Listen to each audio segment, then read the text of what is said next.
Hi everyone. I, Leilani, 33, female, have been married to my husband Danny, 33, male, for 2 years now. We have had a stable marriage except for a few issues. One of these issues is Danny's mom, Camilla, 53, female, who has never accepted me. She made it very clear from the beginning that she doesn't like me and that I am not good enough for her little boy. About a year ago, she lost her job and was unable to find anything new. She burned through her savings quickly and was left with nothing. So Danny insisted that I should be a good wife and let his mom move in with us. I was a bit hesitant at first, but how could I refuse? The other options were placing his mom in a home or letting her be homeless, and I didn't want to be the villain in that scenario. However, soon it became clear that this wasn't going to work. From the moment she moved in, she started criticizing everything I did. If I cooked dinner, it wasn't done the way she used to make it for Danny. If I cleaned the house, I was either using the wrong products or missing spots she deemed important. She acted like I was some kind of untrained housewife who had no idea how to run a home, even though Danny and I had been living just fine before she moved in. She also started taking over everything. My kitchen, suddenly it was her domain. She went through my cabinets and rearranged everything to her liking. I couldn't find anything anymore. My spice rack was a disaster and she threw out some of my favorite ingredients because she didn't like the smell. When I confronted her about it, she acted like I was being ungrateful for her help. Then came the unsolicited parenting advice, except we don't even have kids. Every time she saw me and Danny spending time together, she'd sigh loudly and say things like, "A real wife would have given my son a child by now."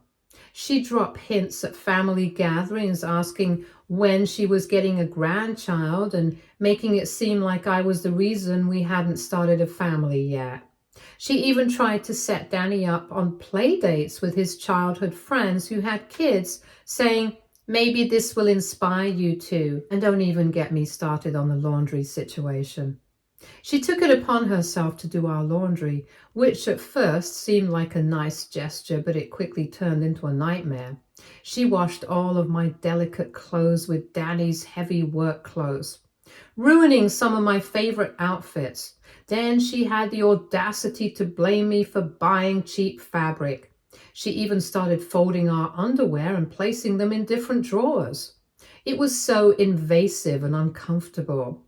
Privacy, that became a thing of the past.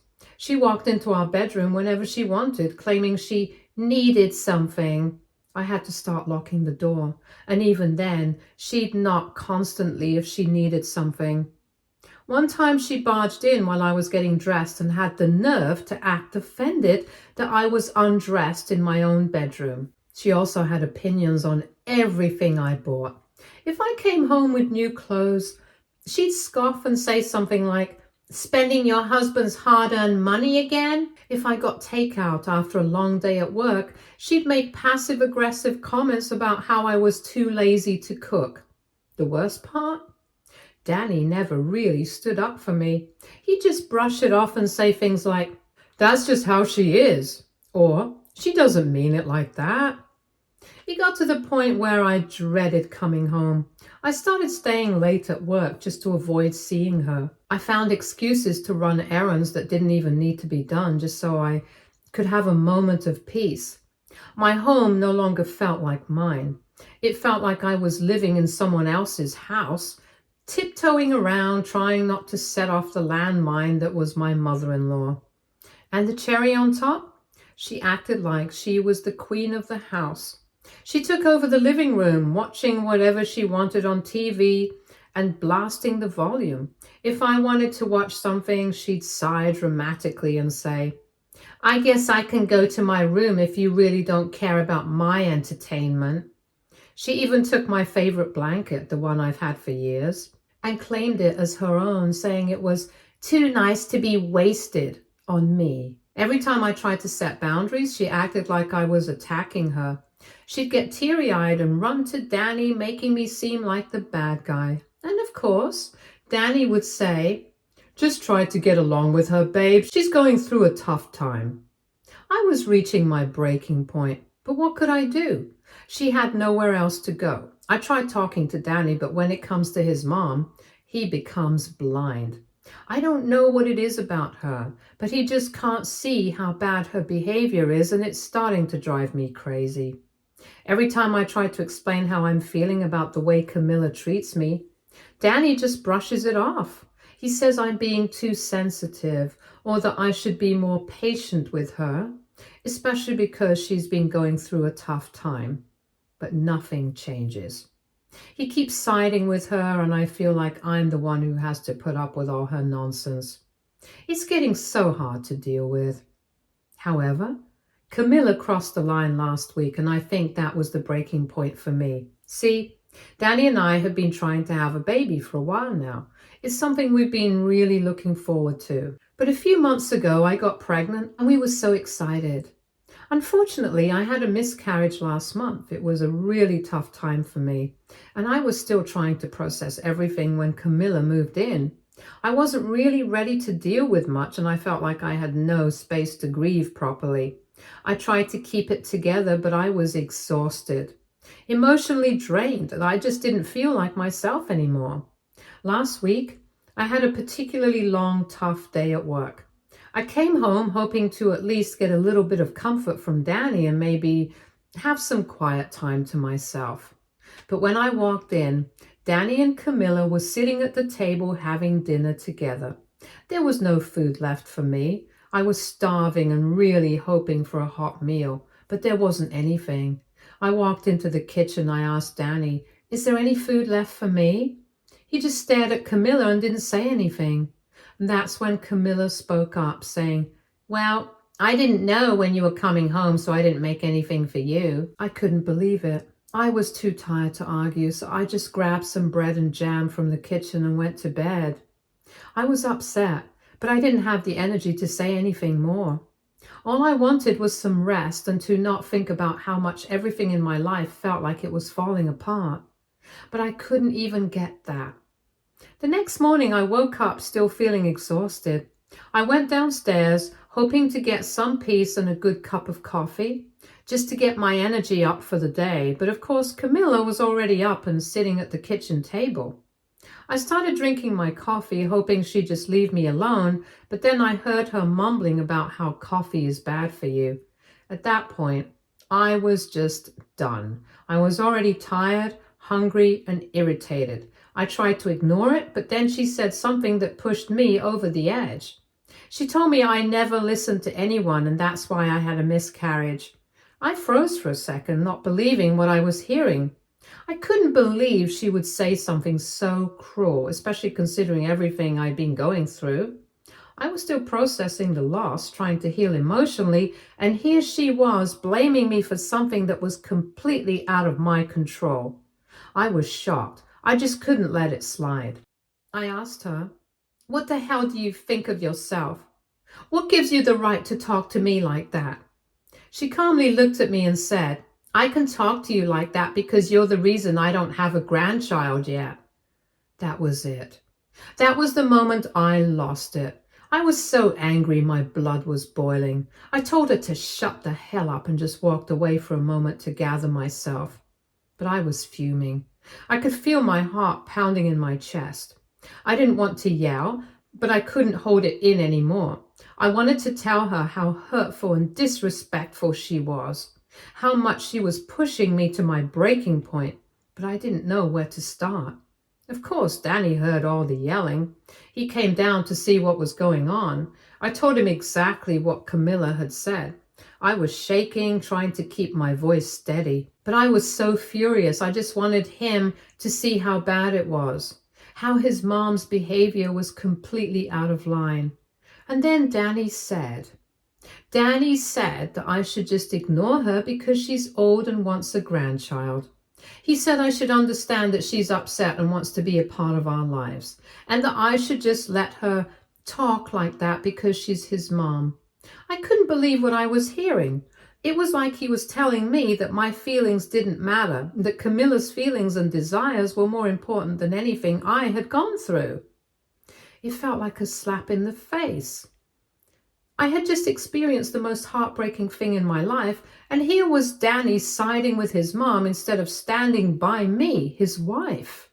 He wasn't even trying to defend me or tell her that what she said was wrong. He was just saying, "She's old, she wants a grandkid, you should let it go." I was done. I couldn't handle it anymore. I told him, "If that's how you feel, then maybe you should leave me because I can't get pregnant again." The words slipped out before I could stop them. I didn't mean to say that, but it just came out in the heat of the moment. And the worst part was, it was true. I couldn't get pregnant again. I packed my bags, grabbed my things, and left the house. I didn't even know where I was going, but I couldn't stay there. I couldn't stay in a place where I felt so disrespected and unloved. I felt like Danny had chosen his mom over me, and that's something I couldn't accept. So I left and ended up at a friend's place. Now I'm sitting here still trying to figure out what to do next. I never meant to hurt Danny, but I was so angry and hurt by what he and his mom were doing. Maybe I shouldn't have said that about not being able to get pregnant again that way and should have waited for the right time. But I was at my breaking point. I had tried to explain my feelings and nothing had changed. So here I am. I'm wondering, am I the a-hole for what I did? I know I'm angry, but was walking out too much? Did I overreact? I feel like I'm in the wrong, but at the same time, I just couldn't keep letting Camilla walk all over me and let Danny turn a blind eye to it. What do you guys think? Update 1. Hi everyone. First off, thank you for all the comments on my last post. A lot of you called me an a-hole for not telling Danny sooner about not being able to get pregnant. And I want to try and clear some things up.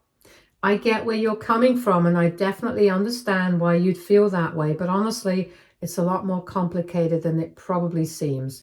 The truth is, I needed some time to process everything before talking about it with Danny. I mean, how do you even bring that up? It's not an easy thing to say, and I wasn't ready to tell him when I first found out. I only just learned that I couldn't get pregnant again less than a week before Camilla moved in.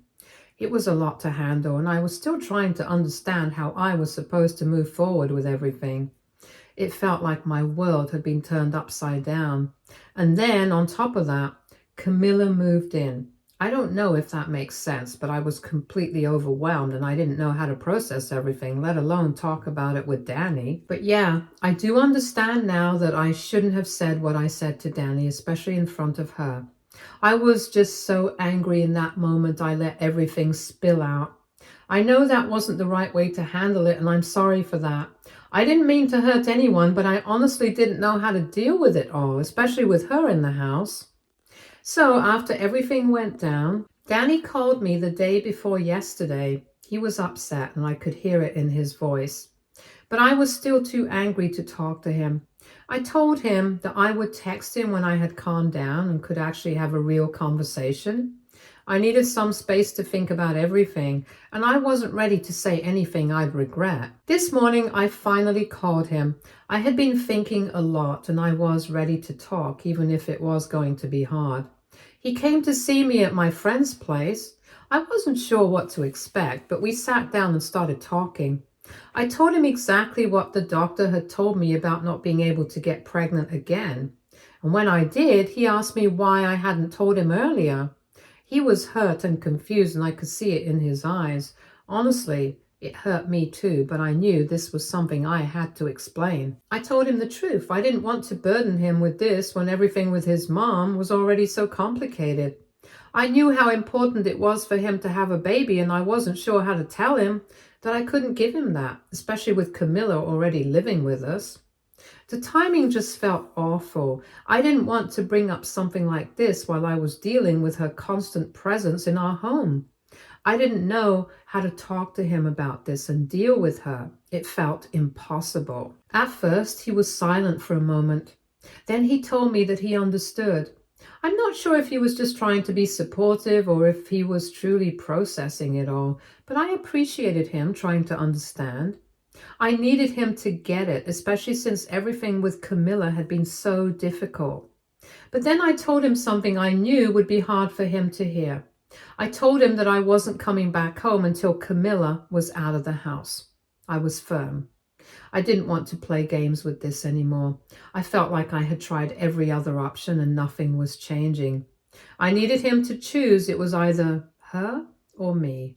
I was done living in a house where I felt suffocated, disrespected, and constantly undermined. I couldn't do it anymore.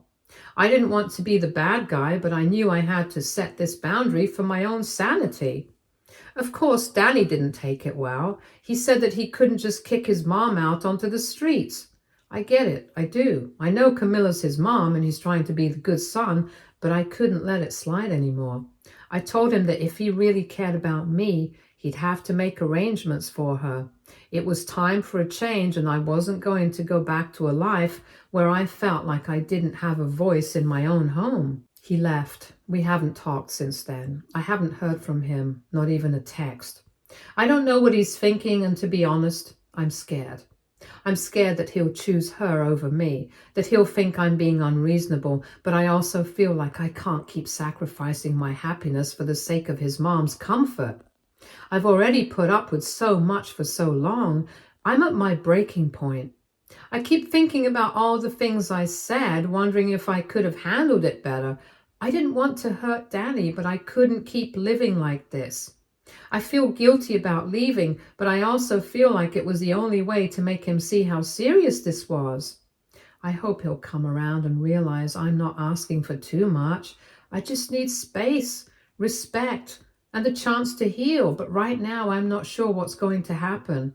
So yeah, that's where I am now. I don't know what's next, but I just wanted to update you all on what happened after my last post. Thanks for all the support and feedback, even if it's been tough to hear.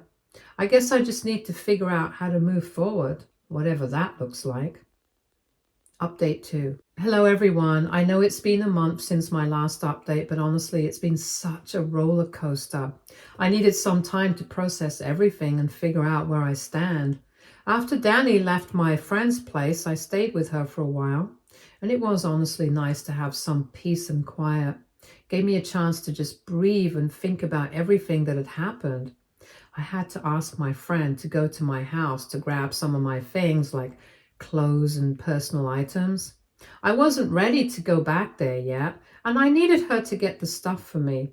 When my friend went to my house, though, things didn't exactly go smoothly.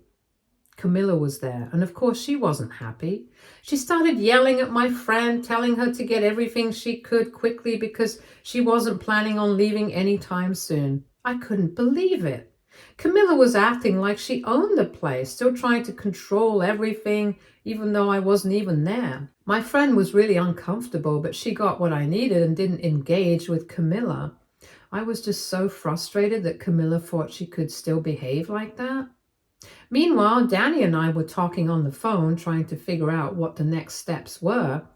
It was so hard to have these conversations with him. We were both upset, but we were also trying to work together.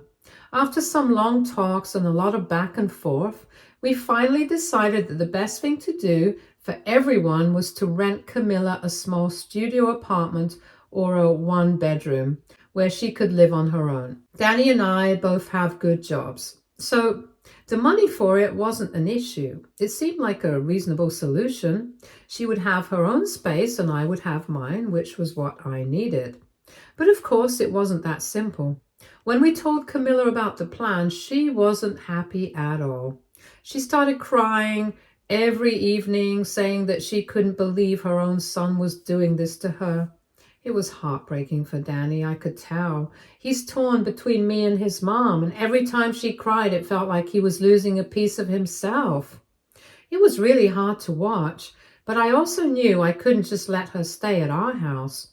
I had already given so much. I couldn't keep living in a space where I felt suffocated. We started looking at apartments together, and Danny and Camilla would visit them while I stayed out of it. Honestly, I didn't want to be around her. I couldn't deal with her constant negativity and her refusal to accept the situation.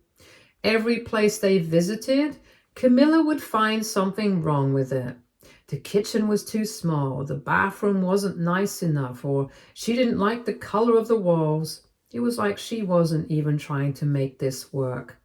I couldn't believe it. She was so picky, but at the same time, she wasn't willing to leave the house and give us space.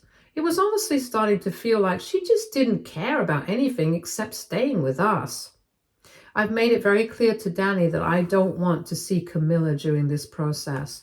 I've told him that I won't be involved with any of this because every time I'm around her, it just feels like things get worse. It's like she's pushing all my buttons on purpose and I just can't handle it anymore. Danny's been understanding to some degree, but I can tell that it's hard for him too. He wants to make everyone happy, but I think he's starting to realize that it's impossible to please both of us at the same time. So this is where we're at right now. We've been looking at places for Camilla, and it's been dragging on because she refuses to settle on anything. I'm starting to wonder if she'll ever be okay with moving out, or if she'll continue to try to manipulate Danny into keeping her with us. I can't even imagine how things will play out from here, but all I know is that I need space, and I need her to be out of our lives for good. I can't keep living in a situation where I'm constantly walking on eggshells. It's been tough. There's still a part of me that feels bad for Camilla, but there's a bigger part of me that just wants peace in my own home. I've tried to be patient, I really have, but at this point, I'm not sure how much more I can give. I love Danny, but I also need to take care of myself. I don't know how this is all going to work out, but I hope things get better soon. I'll keep you all updated as things progress. Thanks again for all the support and advice. It really means a lot to me. Update 3. Hi everyone. It's been about 4 months since my last update, and I know a lot of you have been wondering how things turned out. So I finally have some updates to share. I've really been reflecting a lot, and it feels like time has flown by, even though these months have felt like a roller coaster. So after weeks and weeks of searching for apartments, Camilla finally agreed to a place. It was a small studio that was about 10 minutes away from our place. I won't lie, I didn't exactly love the place, but at that point, I was just relieved we had something. It wasn't ideal, but I accepted it as a compromise. I didn't want to keep fighting about it. The important thing was that she was going to have her own space, and it seemed like she was at least agreeing to move out, even if I didn't totally feel comfortable with the location. Now, I'm sure many of you are wondering if I had forgiven Camilla or if things had gotten better, but that's not really the case. I made it very clear to Danny that even though Camilla was moving out, that didn't mean she could just pop by whenever she wanted. I told him flat out that she wasn't welcome in our house without an invitation, and if she wanted to see him, he could go visit her at her place. I was very firm about this because I needed my space. I needed things to go back to normal for Danny and me, and having her in our lives constantly was never going to be part of that picture. But let me tell you, Camilla wasn't going down without a fight. After she moved out, she didn't just quietly go on with her life. No, she started using other tactics to try and get Danny to spend more time with her and stay with her. She got some of our relatives involved, calling both me and Danny, trying to guilt us into letting her back into the house. She said things like, "How could you be so cold to your own mother?" And "I'm your only family, don't you care about me?" It was honestly so draining. It didn't stop there, though. Camilla even tried to play the health card. She started calling Danny, telling him that her health was getting worse and that she needed him to take care of her. She tried to guilt him into staying with her, saying she didn't know how long she had left. It was like she thought that by playing the victim, we'd somehow let her stay with us again. It was honestly exhausting, and I could see it was wearing Danny down. I had to remind him he couldn't let her manipulate him like that. It wasn't healthy for any of us, and the truth was, she needed to stand on her own 2 feet. I won't say it was easy. It was hard, especially for Danny. He's a good person, and I could see how torn he was, but he stuck to his guns. He didn't cave, and eventually Camilla started backing off. It was like she realized she couldn't keep using these tactics to control us. And you know what? That was a relief. About a month ago, I finally moved back into the house. I had been staying with a friend for a while, but I knew I needed to go back home, especially since things with Camilla had calmed down a bit. I needed to get back to a normal routine. Moving back in was both a relief and a bit strange. It was like things were finally getting back to normal with Danny. But there was still this lingering tension, especially since we hadn't fully resolved everything with the whole surrogacy thing. Speaking of which, Danny and I have been talking more about looking into surrogacy. I'm still not entirely sure about it, to be honest. It's a big step, and I'm not 100% certain about whether it's the right choice for us, but I've been thinking a lot about it. And I know Danny's serious about it. We've had some deep conversations about what it would mean for us as a couple, and I can see how much he wants a family of our own. But I'm also still processing everything that's happened in the last few months. It's a lot to take in. We're not rushing into anything, but it's something we're considering, and I'll keep you all updated on what we decide. So yeah, this is going to be my last update. Things are calmer now, and I feel like we're on the right path, even if it's a bit uncertain. I just wanted to thank everyone for all your support and advice during these past few months. You've all helped me process so much, and I've really appreciated hearing from you. I hope that whatever happens next, we can all move forward with more clarity and peace. Thanks again, and take care, everyone. Stay tuned for more stories from our girl relationships.